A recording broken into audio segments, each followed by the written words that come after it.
In the past, politicians promised to create a better world. They had different ways of achieving this, but their power and authority came from the optimistic visions they offered their people. Those dreams failed, and today people have lost faith in ideologies. Increasingly, politicians are seen simply as managers of public life. But now, they have discovered a new role that restores their power and authority. Instead of delivering dreams, politicians now promise to protect us from nightmares.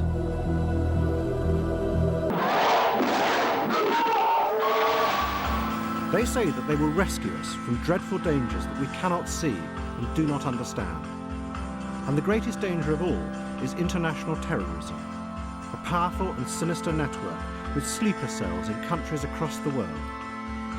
A threat that needs to be fought by a war on terror. But much of this threat is a fantasy which has been exaggerated and distorted by politicians. It's a dark illusion that has spread unquestioned through governments around the world, the security services, and the international media.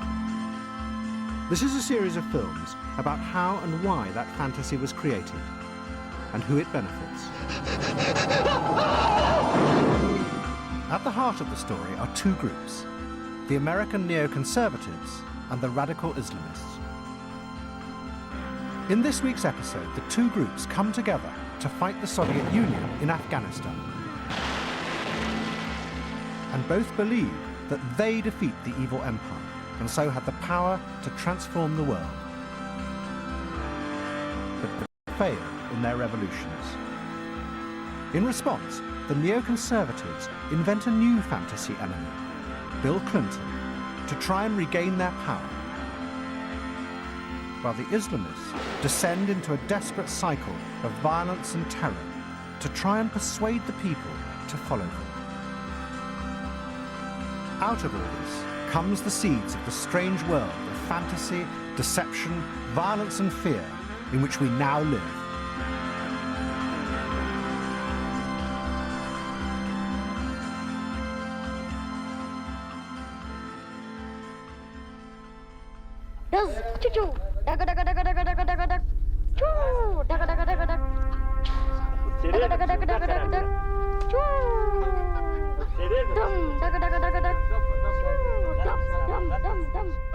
In 1982, Ronald Reagan dedicated the space shuttle Columbia to the resistance fighters in Afghanistan.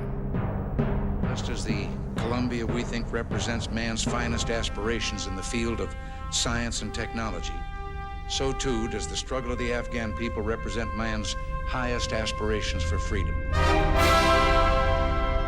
I am dedicating on behalf of the American people the March 22nd launch of the Columbia to the people of Afghanistan.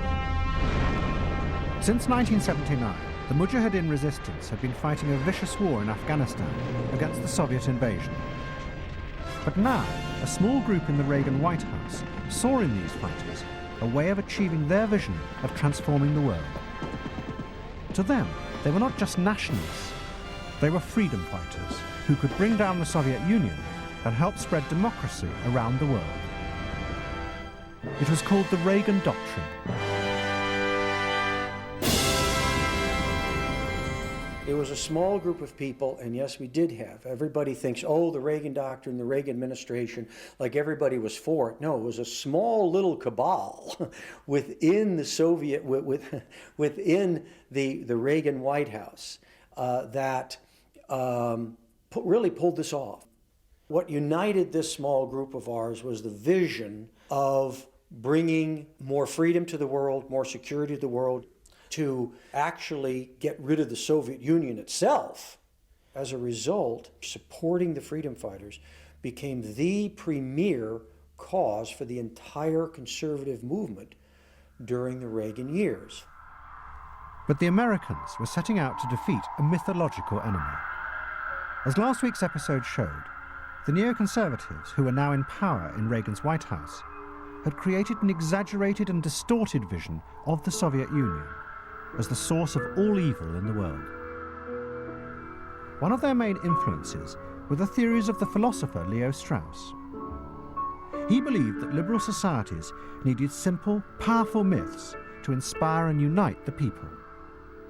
And in the 1970s, the neoconservatives had done just this. Paul Wolfowitz, Richard Pearl, and other neoconservatives had set out to reassert the myth of America as a unique country whose destiny was to struggle against evil throughout the world. Now in power, they had come to believe this myth. They saw themselves as revolutionaries who were going to transform the world, starting with the defeat of the evil empire. We're closer to being revolutionaries than conservatives in the sense that we want to change some deeply entrenched notions about the proper role of American power in the world. We want to see that power used constructively and to enlarge the opportunity for decent governance around the world. We're not happy about the old cozy relationships with dictators. And the man who was going to help the neoconservatives do this was the new head of the CIA, William Casey. He was convinced that Afghanistan was one of the keys to this aggressive new policy.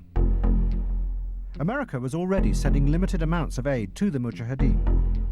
But now, Casey ordered one of his agents to go and form an alliance with the freedom fighters and give them as much money as they wanted and the most sophisticated weapons to defeat the Soviet military forces. For Casey, Afghanistan seemed to be possibly one of the keys. And so he tapped me one day to go. He says, I want you to go out to Afghanistan. I want you to go next month. And I will give you whatever you need to win. Yeah, he said, I want you to go there and win.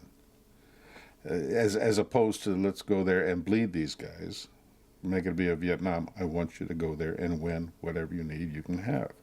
He gave me the Stinger missiles and $1 billion.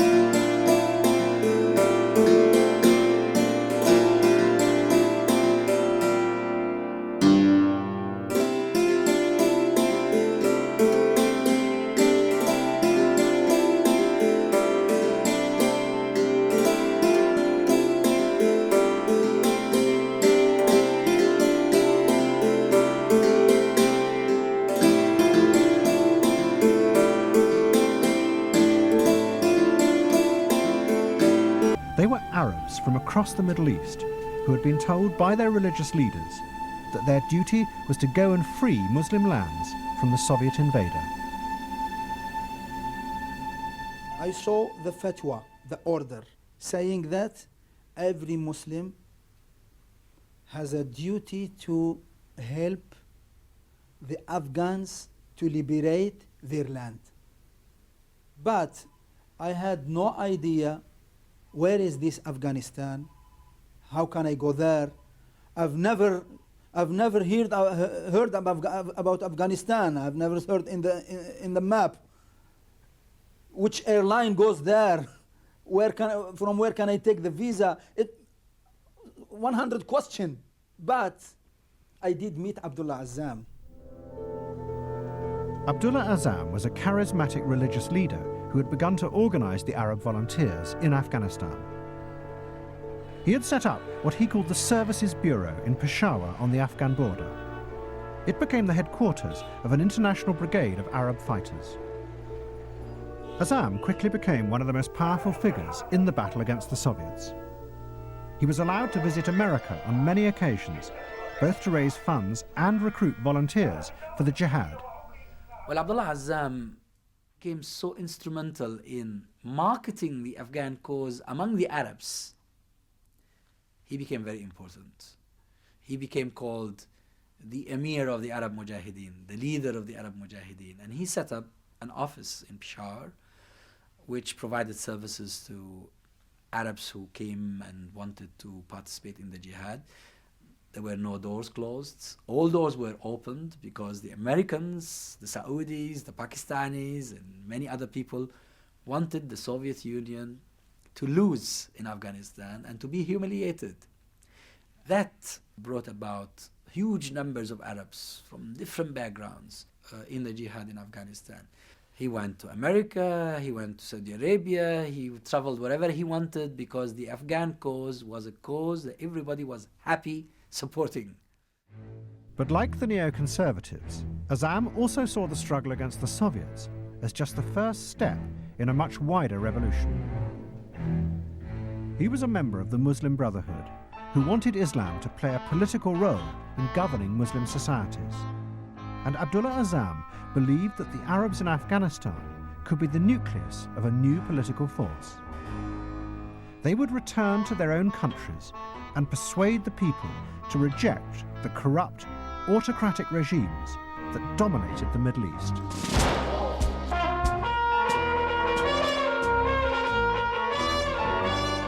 But these regimes, Azzam insisted, must be overthrown by political means. He made every fighter pledge they would not use terrorism against civilians in the pursuit of their vision. One of Azzam's closest aides was a Saudi, Osama bin Laden.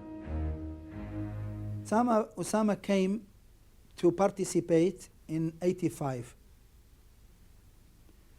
When he came, as you know, he came from a rich family from Saudi, and he had much money to spend.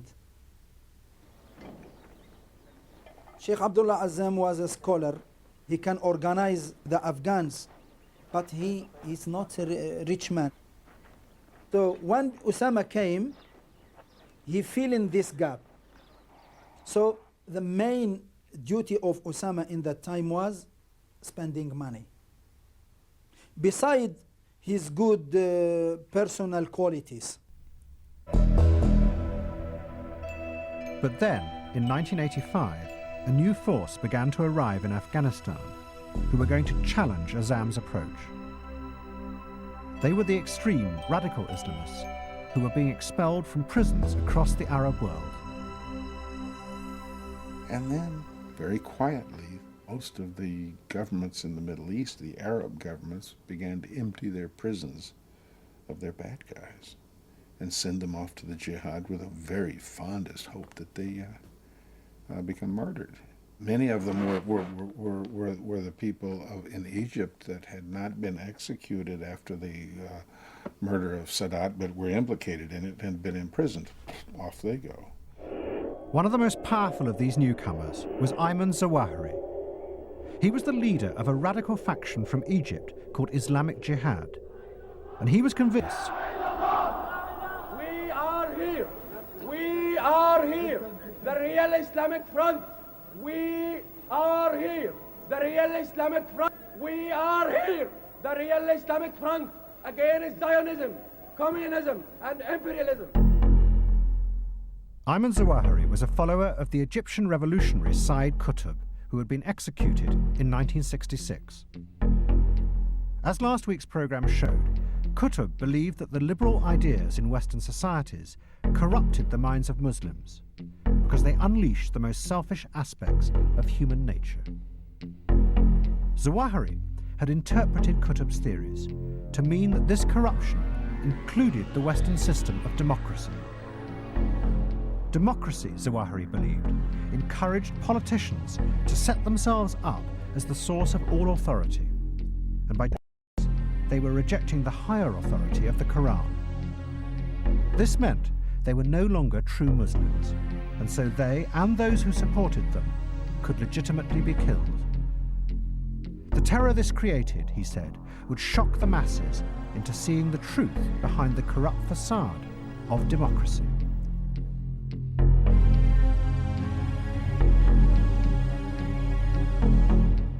When the Egyptians, the jihadi group, came from Egypt with their own explanation, with their own ideas, that anybody participate in any parliament or any political party or going to elect or call people for the election, and so these activities, he's totally rejecting the Quran. So when you say that, it means when a Muslim rejecting the Quran simply must be killed. He should be killed, must be killed. And that's what happened. Zawahiri and his small group settled in Peshawar. They began to spread this new idea among the foreign fighters, radicalizing the Islamist movement. It was not only a direct challenge to the moderate ideas of Abdullah Azzam, but it also involved a militant rejection of all American influence over the jihad, because America was the source of this corruption. The only times that I ever ran into any real trouble in Afghanistan was when I ran into these guys. You know, it would be kind of a moment or two that would look a little bit like the bar scene in Star Wars, you know, you're just kind of each group kind of jockeying around, and finally somebody has to sort of defuse the situation.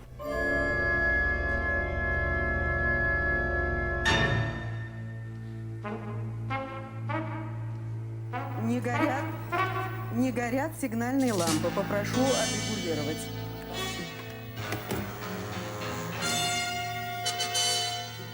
Президент СССР Михаил Сергеевич Горбачев издал указ.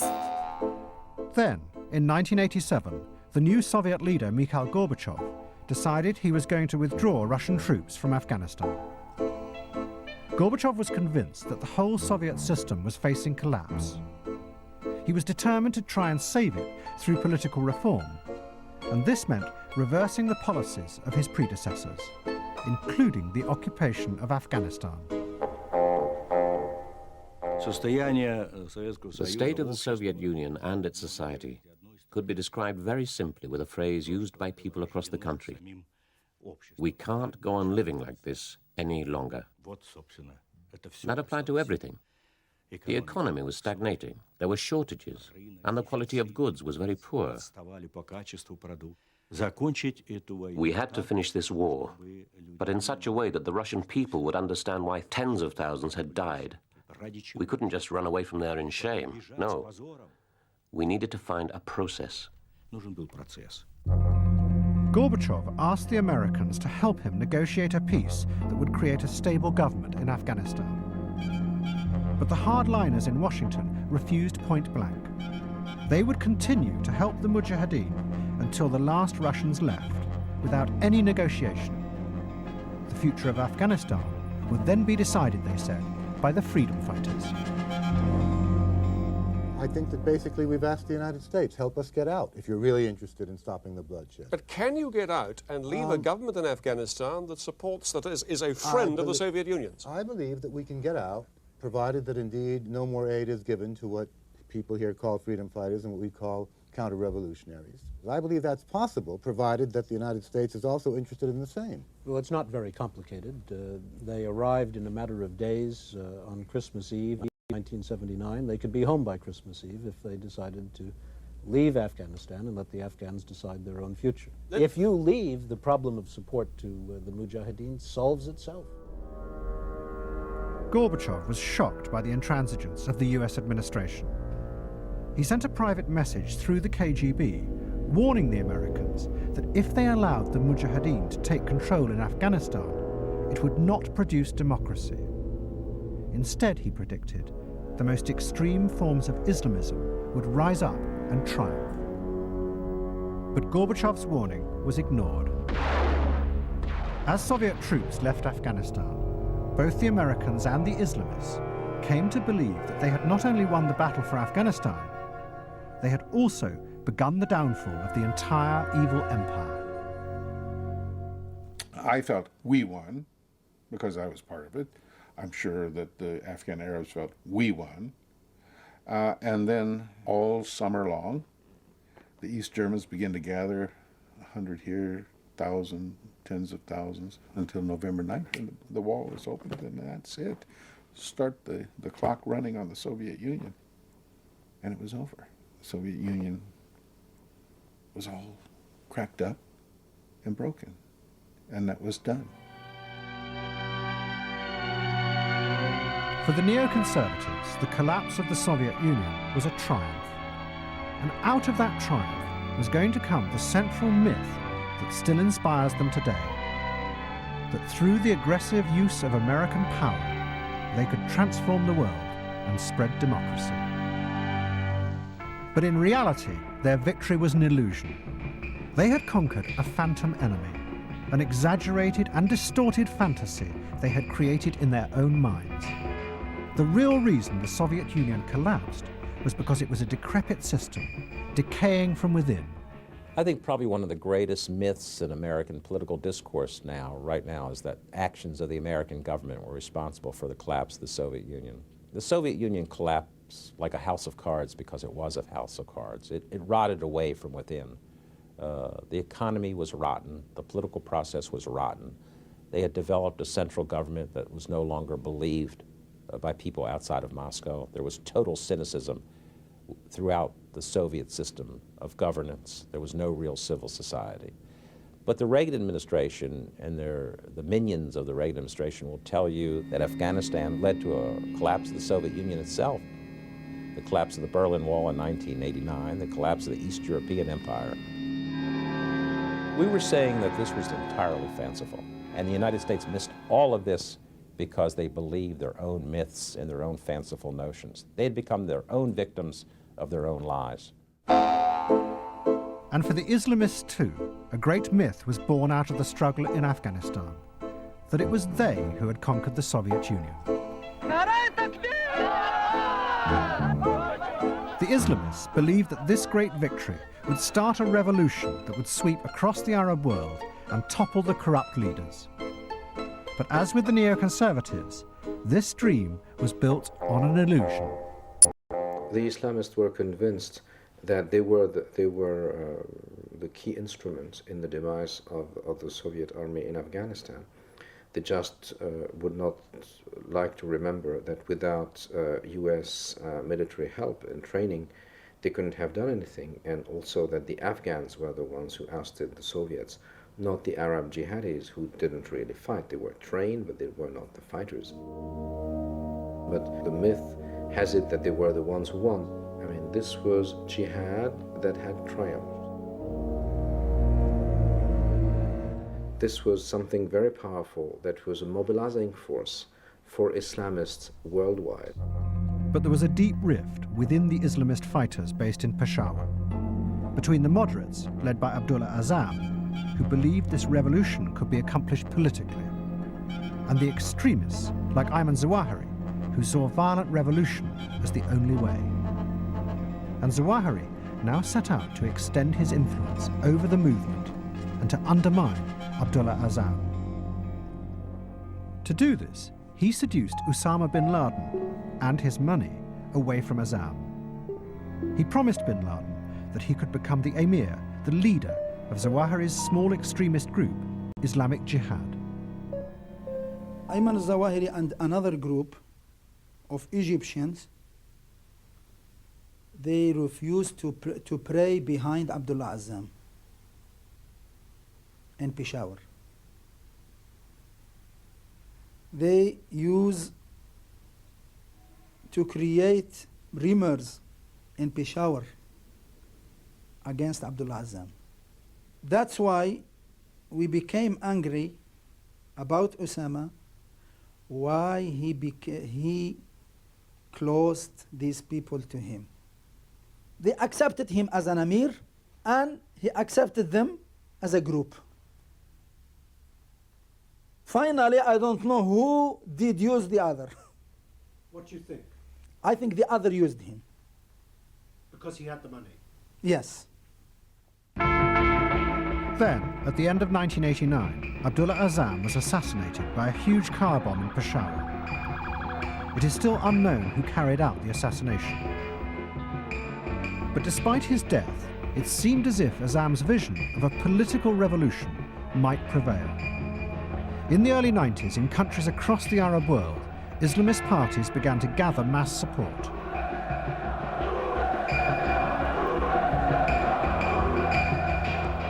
In Algeria, the Islamic Salvation Front won overwhelming victories in local elections and looks certain to win the coming general election. And at the same time in Egypt, the Muslim Brotherhood began to win mass support and a growing number of seats in parliament. Both parties were riding to power on an idealistic vision. They would use Islam in a political way to create a new type of model society through peaceful means. نحن نستطيع أن نغير الشعب بالتربية والتوعية وبالاقتناع وبناء قاعدة شعبية تؤمن بالمبادئ التي ندعو إليها. وهذا هو الطريق الناجح والسليم. نحن لا نريد ثورة، لا نريد انقلاب عسكري، لا نريد عنف، لا نريد قوة. نحن نريد حقنا الطبيعي في أن ندعو الناس إلى ما نؤمن به. فإن آمن الناس فاستعمل الحكومة قطعا على الاستجابة ورغبته. But the governments in both Egypt and Algeria faced a terrible dilemma. At the heart of the Islamist vision was the idea that the Quran should be used as the political framework for the society, an absolute set of laws beyond debate that all politicians had to follow. The implication of this was that political parties would be irrelevant because there could be no disagreement. The people were about to vote in parties that might use their power to end democracy. C'est un dilemme. Comment trouver une autre solution pour arrêter le processus électoral et dire il n'y aura pas de deuxième tour? Fallait-il laisser arriver au pouvoir un parti qui vous disait oui, un homme, une voix, mais une seule fois? On n'ira pas aux élections après parce que la démocratie est coffre, elle est impie. Lorsque nous serons au pouvoir, nous y resterons pour l'éternité parce que c'est nous qui sommes les détenteurs de la vérité religieuse et c'est nous qui appliquerons le Coran. Faced by this dilemma, in Algeria, the army decided to step in. And in June 1991, they staged a coup d'etat and immediately cancelled the elections. Mass protests by the Islamists were repressed violently and their leaders arrested. At the same time in Egypt, the government also clamped down. They arrested hundreds of Muslim Brotherhood members and banned the organization from any political activity. What happened is a wave of arresting Muslim brothers, a wave of military court for Muslim brothers, going to kill some of Muslim brothers under torture. They stopped all the free elections in all of the society institution. And this wave and this manner, you open the doors of hell for the violent groups who were hidden underground, and it stops the moderates, opens the door for the violence. For Ayman Zawahiri, this was a dramatic confirmation of his belief that the Western system of democracy was a corrupt sham. Groups of radical Islamists who had developed his theories in even more extreme forms now set out to create violent revolutions in Algeria and Egypt. It would be the start of a jihad that would liberate the Muslim world from corruption. وهذه المذلة وهذا الكفر الذي قد طغى وعم على أرض الإسلام لا سبيل لدكه إلا بالجهاد وإلا بالرصاص وإلا بالعمليات الاستشهادية. Bin Laden and the others started from now on to wage their own jihad, i.e. Not to compromise, not to try to compromise with more moderate groups, but thinking that an armed vanguard would be able to implement the seizing of power. They were convinced that they could duplicate the Afghan victory, or quote-unquote victory, that they could establish an Islamist state in Algeria, in Egypt, and the like. They thought that was capture the hearts and minds of the Muslim masses, that people would realize that strength and victory were on the side of the jihadis.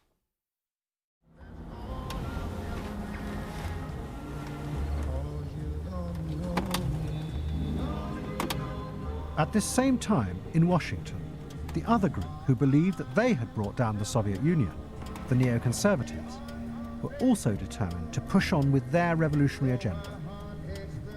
They were convinced that the Soviet Union was just one of many evil regimes in the world, led by tyrants, that threatened America. regimes they had to conquer to liberate the world and spread democracy. We want, down with tyranny. We want free countries. We think that America's better off if we live in a world primarily populated with free countries who have to appeal to their own people for the source of their power and to ratify their decisions.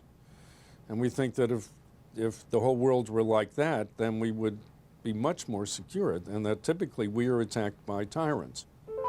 I think it's America's destiny, because I think America's always going to come under attack from tyrants. So I think that our only choice is whether we're going to win or lose, and when we will fight and under what circumstances. But that we're going to have to fight, that's automatic, because they're going to come after us. One of the most evil of these tyrants, the neoconservatives decided, was Saddam Hussein. In the 1980s, Saddam had been America's close ally, but in 1990, he invaded Kuwait. The neoconservatives now saw him as a key to pursuing the next stage of their transformation of the world. An American-led coalition had been created by President Bush Sr. to liberate Kuwait. But the neoconservatives, like Paul Wolfowitz, who was Under-Secretary of Defense, wanted to push on to Baghdad and bring about a transformation of the Middle East. It would fulfill America's unique role to defeat evil in the world.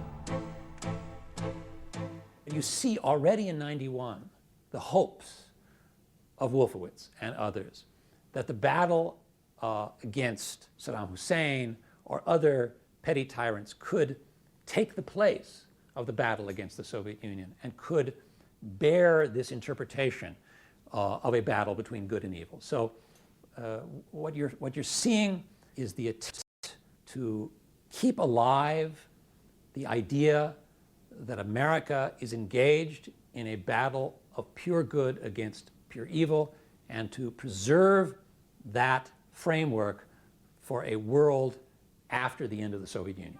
But President Reagan was no longer in charge. The neoconservatives now had a leader who did not share their vision. Kuwait is liberated.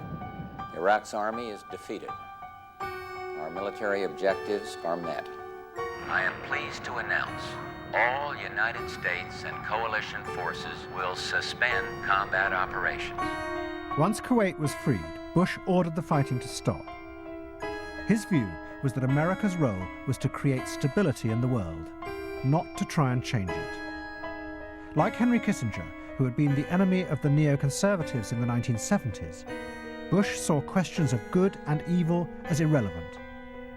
The higher aim was to achieve a stable balance of power in the Middle East. Saddam Hussein is not a threat to his neighbors. He's a nuisance, he's an annoyance, but he's not a threat. That we achieved. It was never our objective to get Saddam Hussein. Indeed, had we tried, we still might be occupying Baghdad. That would have turned a great success into a very messy, probable defeat. In private, the neoconservatives, like Paul Wolfowitz, were furious. Not just because Saddam Hussein had been left in power, but because they saw this as a clear expression of the corrupt liberal values that dominated America. A moral relativism that was prepared to compromise with the forces of evil in the world. Wolfowitz's anger is fundamentally an anger against the weakness of American liberalism, the compromising nature of a man like George Bush Sr., his willingness to make concessions, to negotiate, not to drive to the bitter end. And his anger is motivated, interestingly, less by hatred of Saddam Hussein than by hatred of American liberals, who are a source of weakness and a source of rot and a source of relativism that have been corroding American society for decades. Faced by this defeat, the neoconservative movement now turned inwards to try and defeat the forces of liberalism that were holding it back.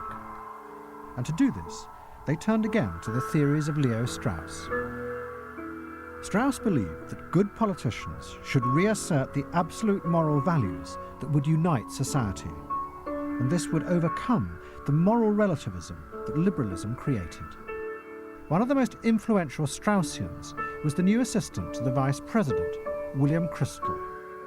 For Strauss, liberalism had produced a decent way of life and one that he thought was worth defending, but a dead end where nothing could be said to be true, one had no guidance on how to live, everything was relative. Strauss suggested that maybe that we didn't just have to sit there and accept that that was our fate, that politics could help shape the way people live, teach them some good lessons about living decent and noble human lives. And can we think about what cultures and what politics, what social orders produce more admirable human beings? I mean, that whole question was put back on the table by Strauss, I think. The neoconservatives set out to reform America. And at the heart of their project was the political use of religion. Together with their long-term allies, the religious right, they began a campaign to bring moral and religious issues back into the center of conservative politics. It became known as the Culture Wars. Your tax dollars are being used to sponsor obscene and pornographic displays. I don't like Jesus Christ, who is my Lord and Savior, being dunked in a vat of urine by a homosexual and then have my money to pay for it. I think that's obscene. Satan, be gone! Out from this moment on! Come on! For the religious right, this campaign was a genuine attempt to renew the religious basis of American society. But for the neoconservatives, religion was a myth, like the myth of America as a unique nation that they had promoted in the Cold War. Strauss had taught that these myths were necessary to give ordinary people meaning and purpose, and so ensure a stable society. Do you ever worry that they're playing too much Nintendo? Oh, not anymore. See, Matt has Bible adventures. They're learning Bible stories while they're playing Nintendo. For the neoconservatives, religion is an instrument of promoting morality. Religion becomes what Plato called a noble lie. It is a myth which is told to the majority of the society by the philosophical elite in order to ensure social order. What better way to enjoy God's creation than a praise walk? Integrity Music Fitness. In being a kind of secretive elitist approach, Straussianism does resemble Marxism. These ex-Marxist, or in some cases ex-liberal Straussians, could see themselves as a kind of Leninist group, who have this covert vision which they want to use to affect change in history, while concealing parts of it from people incapable of understanding it. Out of this campaign, a new and powerful moral agenda began to take over the Republican Party. It reached a dramatic climax at the Republican Convention in 1992, when the religious right seized control of the party's policy-making machinery. George Bush became committed to run for president with policies that would ban abortion, gay rights, and multiculturalism.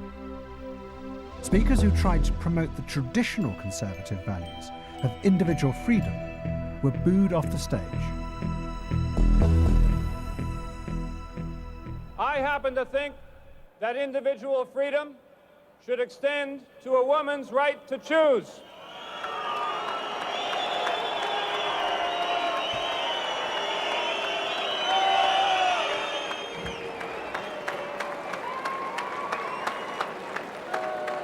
I want the government out of your pocketbook and your bedroom.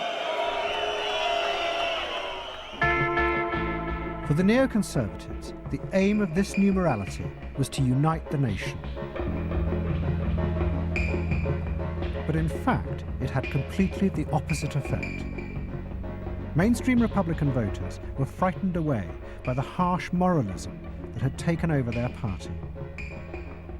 They turned instead to Bill Clinton, a politician who connected with their real concerns and needs, like tax and the state of the economy.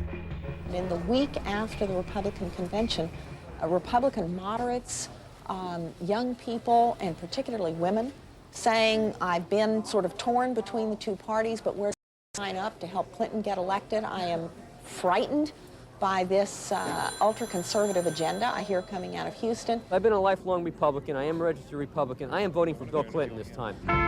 Enough is enough. It is time for a change. At the end of 1992, Bill Clinton won a dramatic victory.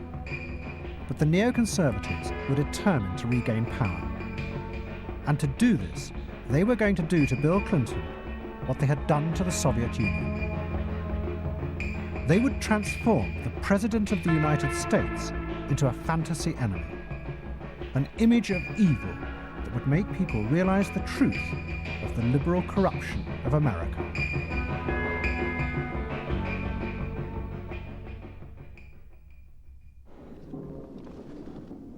احنا نشوفوا هذا الدول اللي فاتتنا باش فاتنا بالعلم والدين تاع الاسلام.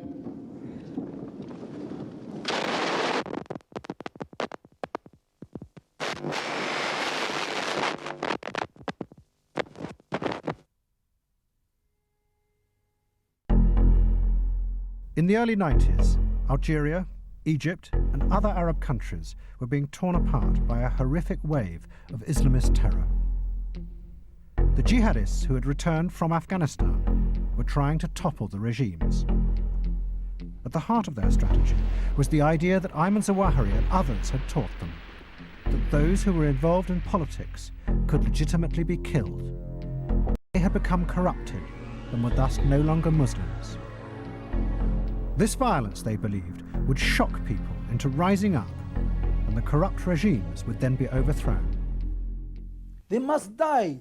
Not only must die, they did kill. They did kill people. Not just, it's not just an idea from far. It became true. People killed. Many rulers, many ulama, many scholars, many politicians in Islamic world have been killed because of these ideas. Why? Because simply they are against the Quran. They rejected the Quran. Why they rejected the Quran? Because they did elect. Ayman Zawahiri was now based with bin Laden in this farm in the Sudan. He used it as a base for his group Islamic Jihad to launch attacks on politicians in Egypt. But as one of the leading ideologues of the revolution, he also travelled throughout the Arab world, advising other groups on their strategy. But the revolutionaries soon found that the masses did not rise up and follow them. The regimes stayed in power, and the radical Islamists were hunted down. Faced by this, the Islamists widened their terror. Their logic was brutal. It was not just those who were involved with politics who should be killed, but the ordinary people who supported it. Their refusal to rise up showed that they too had become corrupted, and so had condemned themselves to death. There was definitely a logic. The logic is that you assault the leaders, you assault those who are associated with them, and eventually you assault the people who have consented to the presence of such a despotic leader, even if they are passively supportive through their silence. And then you start attacking economic institutions, you start attacking the tourists, because the tourists bring money to the country, and that money goes into the pockets of the corrupt elite. So it is an endless process. In Algeria, this logic went completely out of control. The Islamist revolutionary groups killed thousands of civilians because they believed that all these people had become corrupted. واش داروا هذو الناس الابرياء؟ واش داروا هذو الابرياء؟ الرجل نتاعهم مقطعين، وش اللي شافنا؟ لوهاس وما دارت هذا الشيء هذا، لوهاس وما دارت هذا الشيء هذا، وعلاش؟ احنا واش درنا احنا؟ ولا اولادنا واش داروا؟ خليني لبغيت نموت. In turn, the generals running Algeria infiltrated the revolutionary groups. They told their agents to persuade the Islamists to push the logic even further, to kill even more people. This would create such horror that the groups would lose any remaining support, and the generals could use the fear and revulsion to increase their grip on power. The generals infiltrated the jihad ideas, the jihad groups, to put the society under fear by creating terror and violence to stop everything in the society, no politic, no economic, no everything, just to stay and saying to the West, we are facing terror. Using fear. Using fear to stay on the power. Aujourd'hui, ils nous tuent. Aujourd'hui, ils tuent. Ils tuent tout le monde. Ils tuent des innocents, des gamins, des vieux, des vieillards. Ils ont découpé même des êtres humains. Donc, qui aura confiance à eux demain s'ils prennent le pouvoir?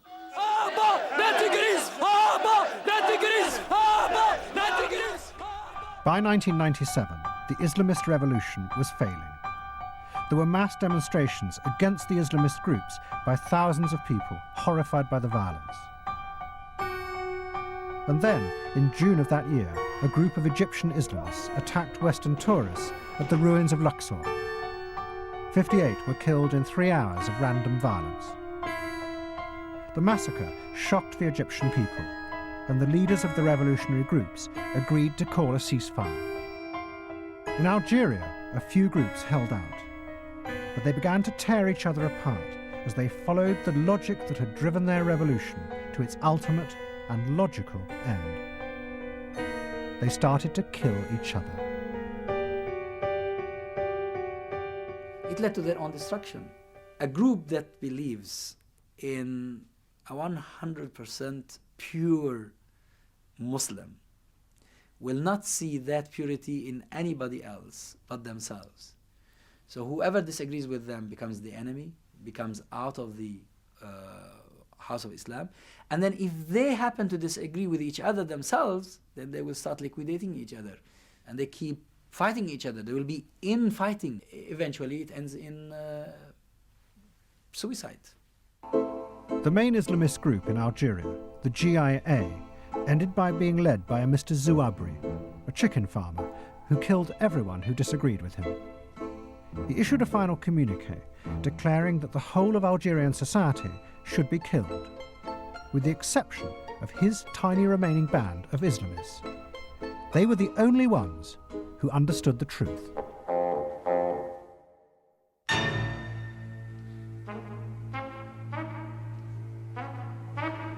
By the mid-90s, politics in Washington was dominated by one issue: the moral character of the President of the United States. If you believe you've been a victim of sexual harassment by the President, we want to help.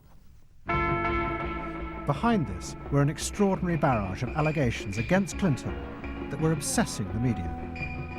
These included stories of sexual harassment, stories that Clinton and his wife were involved in Whitewater, a corrupt property deal, stories that they had murdered their close friend, Vince Foster, and stories that Clinton was involved in smuggling drugs from a small airstrip in Arkansas.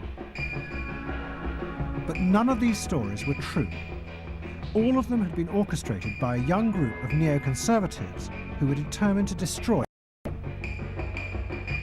The campaign was centered on a small right-wing magazine called The American Spectator, which had set up what was called the Arkansas Project to investigate Clinton's past life. The journalist at the center of this project was called David Brock. Tonight, the Arkansas allegations in the crossfire. David Brock of the American Spectator magazine. She was dressed in a raincoat and a hat and came in at 5:15 in the morning and had a liaison with Clinton in the game room the bottom floor of the governor's mansion. This is getting a little bizarre. Next thing we're going to see is... It's bizarre, but hey, Bill Clinton is a bizarre guy. Wait a second. Since then, Brock has turned against the neoconservative too far and corrupted conservative politics. Was Whitewater true? No, there was no, there was no criminal Clinton's lost money on. It was a complete inversion of what happened. Was Vince Foster killed? No, killed himself. Did the Clintons smuggle drugs? Absolutely not. Did those promoting these stories know that this was not true, that none of these stories were true? They did not care. Why not? Because they were having a devastating effect. So why stop?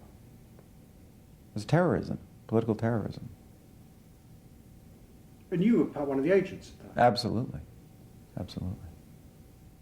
The stories began to grip America, and despite Clinton's denials, the Republicans in Congress seized on the scandals and began to press for investigations into this immorality at the heart of government.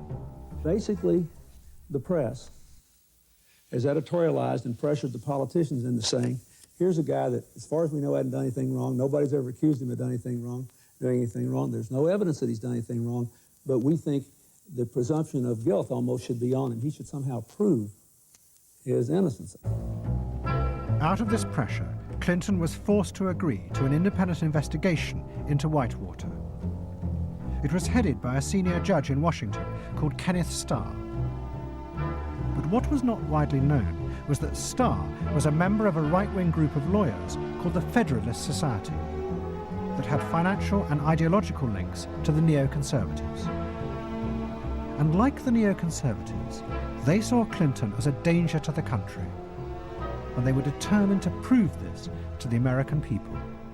In the Merck manual, which Merck is a pharmaceutical company, they have a manual listing various disorders, and they listed sociopath, and if you look at sociopath, it tracks Clinton exactly. Somebody who's charming, who has no particular feeling at all for the people he's charming, unable to resist instant gratification, and so on and so on. You're right on the list. We had a very dysfunctional man in the presidency. That was very dangerous, both as a model and as, if a crisis had arisen, I had no confidence that he would meet it. But despite all his efforts, Kenneth Starr could find no incriminating evidence in Whitewater. Nor could he find any evidence to support any of the sexual scandals that had come from the Arkansas Project. Until finally, his committee stumbled upon Clinton's affair with Monica Lewinsky, which Clinton denied. And in that lie, the neoconservative movement believed they had found what they had been looking for, a way to make the American people see the truth about the liberal corruption of their country. A campaign now began to impeach the president. And in the hysteria, the whole conservative movement portrayed Clinton as a depraved monster who had to be removed from office. Everybody hold. Let's go. But yet again, the neoconservatives had created a fantasy enemy by exaggerating and distorting reality.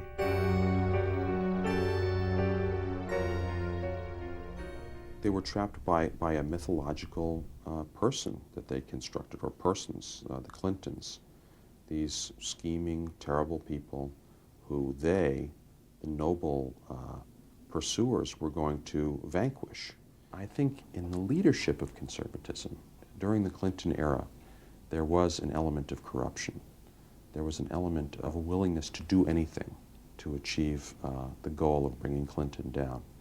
There was a way in which the people who perceived Clinton as immoral behaved immorally themselves. They ended up behaving worse than the people who they were attacking. All the moral fury and the deception came to nothing. The impeachment failed because the polls consistently showed that Americans still did not care about these moral issues. One leading neoconservative, William Bennett, wrote a book called The Death of Outrage, which blamed the people. He accused the public of making a deal with the devil. Their failure, he said, to support the impeachment was evidence of their moral corruption.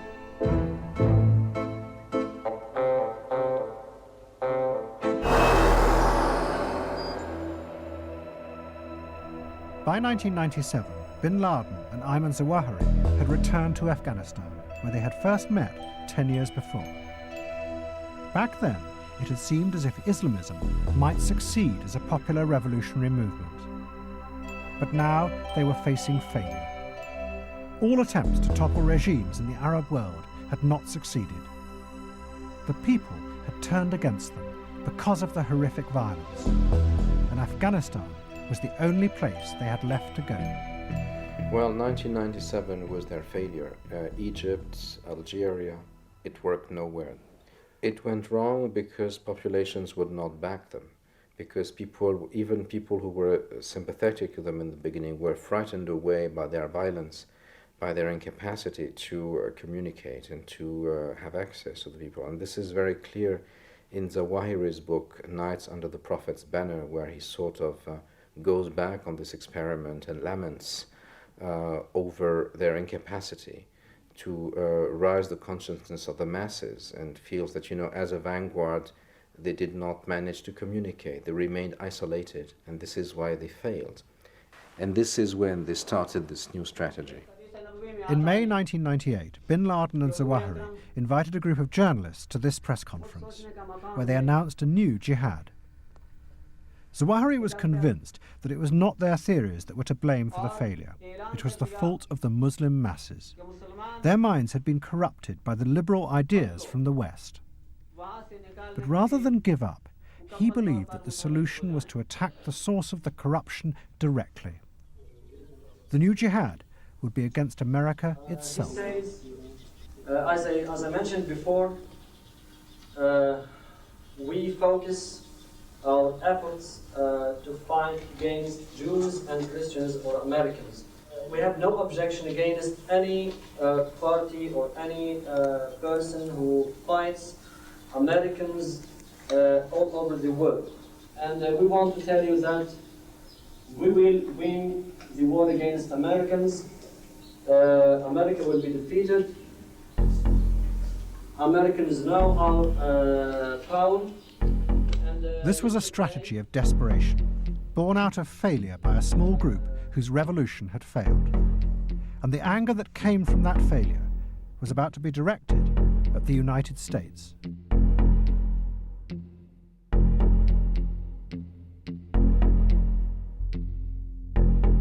What Zawahiri and bin Laden were about to do would dramatically affect the future of the neoconservative movement.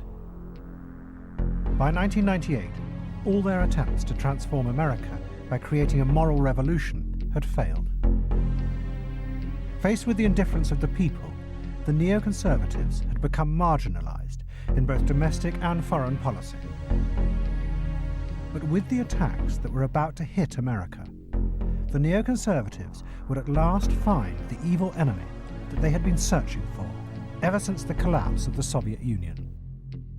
And in their reaction to the attacks, the neoconservatives would transform the failing Islamist movement into what would appear to be the grand revolutionary force that Zawahiri had always dreamed of. But much of it would exist only in people's imaginations. It would be the next phantom enemy.